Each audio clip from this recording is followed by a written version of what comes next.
ఈ సంవత్సరంలో Balayya Babu double hat trick సాధించారు. పులి కడుపున పులే పుడుతుంది అని అభిమానులు జబ్బలు చరుచుకొని విజుళ్ళు వేసి చిత్రాలను బ్లాక్ బస్టర్ హిట్లు చేశారు.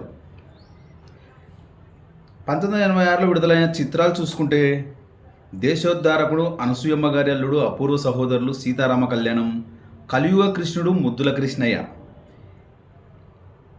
ఈ 12 చిత్రాలు సూపర్ హిట్లే. వీటిలో అనసూయమ్మ గారి అల్లుడు చిత్రం ఒకటి. కోదండరామిడి బాలయ్య కాంబోలో వచ్చిన మొదటి చిత్రం ఇదే. వీరి కాంబోలో వచ్చి సూపర్ హిట్గా నిలిచింది. ఈ మూవీ హిట్ తర్వాత వీళ్ళ కాంబోలో మరిన్ని చిత్రాలు వచ్చి దాదాపు బాగానే విజయాలు అందుకున్నాయి. మొత్తంగా 13 చిత్రాలు వచ్చాయి వీరి కాంబోలో.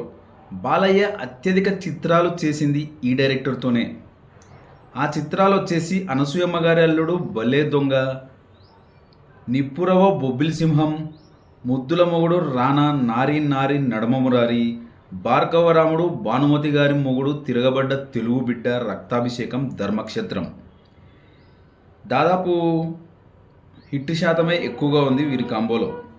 1986లో జూలై 2వ తేదీన అనసూయమ్మ గారి అల్లుడు మూవీ రిలీజ్ అయింది.